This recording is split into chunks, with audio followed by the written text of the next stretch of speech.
Assalamu alaikum. I would like to share with you all an account of a man who had a magnanimous role on earth, a man whose spiritual attainment was very high, a man who sacrificed his luxuries for the uprising of Islam in the West, a man who cured incurable diseases, brought people back to life, all by the guidance and permission of Allah subhanahu wa ta'ala. A man who won the hearts of a nation of people in the West, and the same man who at the tender age of 10 fought courageously for his motherland, Pakistan. Our spiritual leader, Murshid Kamil, was unparalleled to the peers, Maulvis, scholars and kings of today and of the past. His walayat was sent down to him from Sheikh Hazrat Gillani to his grandmother Sheikha Maryam, and then to him. Hazrat Ali radiallahu anhu would descend and lift him up for his spiritual training for this Sufi path. His motto was to always bring people out of the darkness and into the light, and was divinely supported by a miraculous manifestation in one of the world's holiest shrines located in New York, a masjid which was built by our Sheikh called Baytullah in one of the many lands which he had established. This is just one of the many miracles which Allah has sent down through his wali. Since 2010, Allah subhanahu wa ta'ala's name and Prophet Muhammad sallallahu alaihi wasallam's name has been radiating from the wall of the masjid in Arabic rainbow colors. In 1977, the World Health Organization launched a way to restore people with mental diseases by means of treatment strategies from cultures around the globe. The Crown Prince Fahd then stated that the Quran is the source of all shifa and is the mother of all sciences, al-Kitab. His statement was challenged, and so he invited my father to Taif Institute of Psychiatry in Saudi Arabia.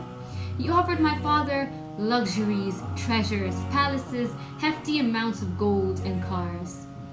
My father rejected each and every worldly treasure, as his work was always fi sabilillah. He gladly accepted the challenge, and based on the Sufic scientific principles that he had established, he founded the EGM, El-Gillani methodology, which is a scientifically proven system which uses the Holy Quran and other spiritual means to restore people, restore possessed people, cure incurable diseases, remove afflictions from the soul and the body. EGM was demonstrated in the Taif Institute of Psychiatry in the presence of the world's renowned doctors and psychiatric officials, who were then surprised by the impressive results and decided to play a trick by placing a dead boy in for healing. With the manifestation of Allah subhanahu wa ta'ala, he brought the dead boy back to life and was victorious in proving to the entire world that Islam is the greatest and has a solution to every existing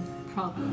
One of the greatest things which he has done is in 1980 he founded an organization called the Muslims of America, TMOA, with 22 communities, with hundreds and hundreds of people who were brought out from the darkness and guided into the light, who were brought out from the decadence of sin, the ghettos, systematic racism, dehumanization, and the ways of the Kafirin.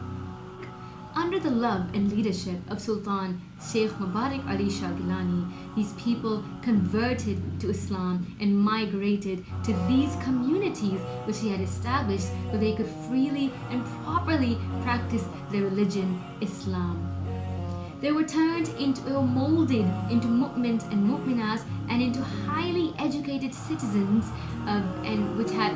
into highly educated citizens with elite roles in society, such as attorneys, doctors, lawyers, teachers, engineers, and scholars from the world's renowned institution, Al-Azhar University.